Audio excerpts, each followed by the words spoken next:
Hello दोस्तों, यदि आप भी क्लास 11th का 24 अगस्त को बायोलॉजी का फर्स्ट टर्मिनल एग्ज़ाम देने वाले हैं तो अभी के इस क्लास में हम लोग क्लास 11th के लिए बायोलॉजी का सब्जेक्टिव क्वेश्चन आंसर देखेंगे।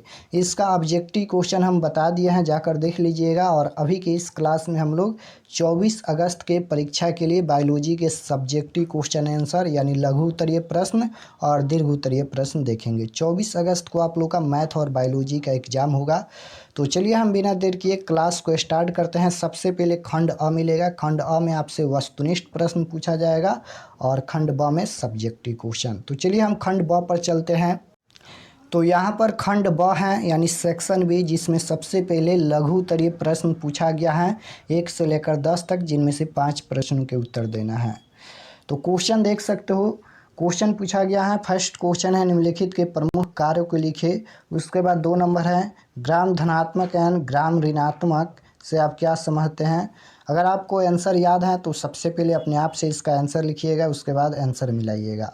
उसके बाद 3 नंबर क्वेश्चन है यूक्रियोटिक एंड प्रोकैरियोटिक कोशिका में 2 अंतर लिखे। उसके बाद है कोशिका झिल्ली का तरल कृमि नमूना क्या है। उसके बाद है यहाँ पर अस्विलरिक काइवा उत्तक की विशेषता लिखे। उसके बाद है सोलैनिसी कुल के 4 पौधों के नाम लिखे। उसके बाद है एंजाइम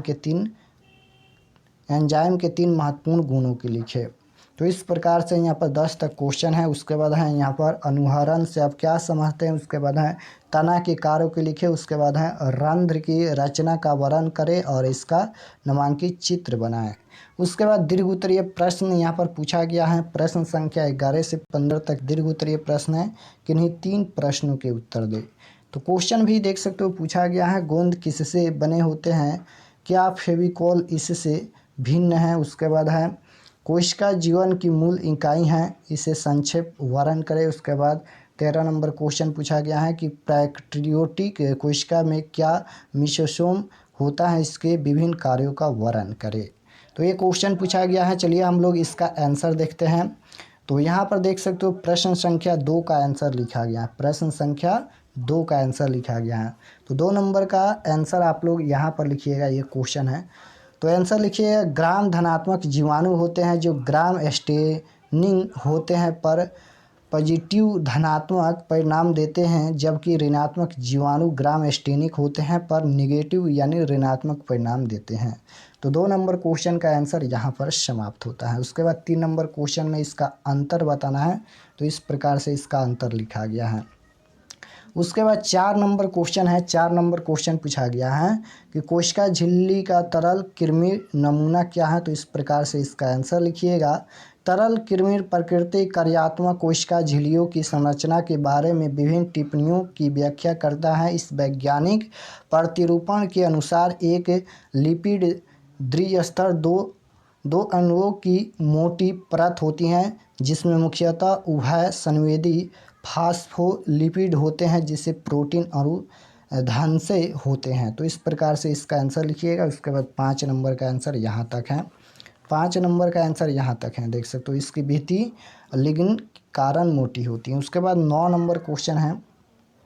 9 नंबर क्वेश्चन तना के कार्यों के लिखे। तो इस प्रकार से इसका आंसर लिखिएगा, तने के कार्य। ये ऑप्शन है, यह जड़ों से पानी और खनिजों को पौधों के विभिन्न भागों में ले जाता है। बी मतलब कि BABC यानी तीन पॉइंट में लिखा गया है। आप लोग 1 2 3 इस प्रकार से भी लिख सकते हो।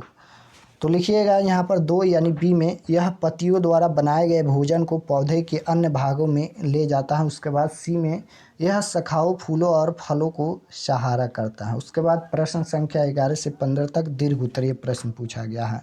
तो दीर्घ उत्तरीय प्रश्न का आंसर है 11 नंबर का आंसर है, जो कि क्वेश्चन पूछा गया था, गोंद किससे बने होते हैं, क्या फेविकॉल इससे भिन्न है। तो इस प्रकार से इसका आंसर लिखिएगा। गोंद पौधे की काष्ठ वाहिकाओं से प्राप्त होने वाला उत्पाद है। यह कार्बनिक घोलक में अघुलनशील होता है। गोंद जल के साथ चिपचिपा घोल बनाता है। फेविकॉल एक कृत्रिम औद्योगिक उत्पाद है। उसके बाद क्वेश्चन नंबर 12। क्वेश्चन नंबर 12 का आंसर लिखिएगा यहाँ तक। क्वेश्चन नंबर 12 का आंसर यहाँ तक।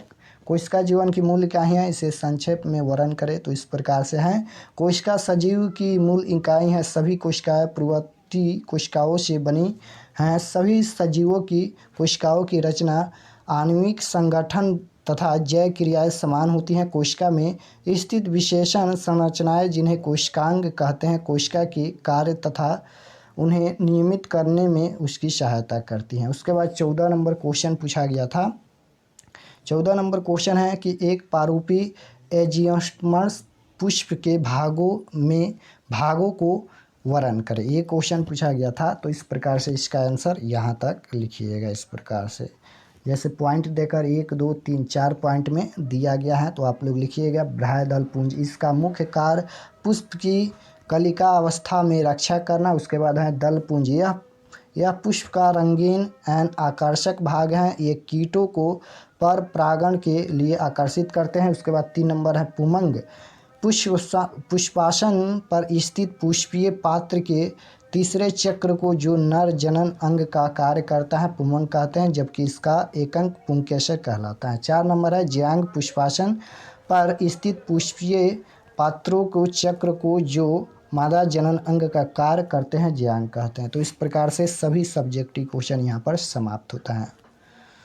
तो इसका पीडीएफ हम सेंड कर देंगे, आप लोग व्हाट्सएप ग्रुप ज्वाइन कर लीजिएगा और टेलीग्राम ग्रुप नंबर है 8292929627। इस पर आप लोग को व्हाट्सएप पर मैसेज करना है, कॉल नहीं करना है, क्योंकि अभी क्लास कराते हैं इसलिए कॉल नहीं उठा पा रहे थे।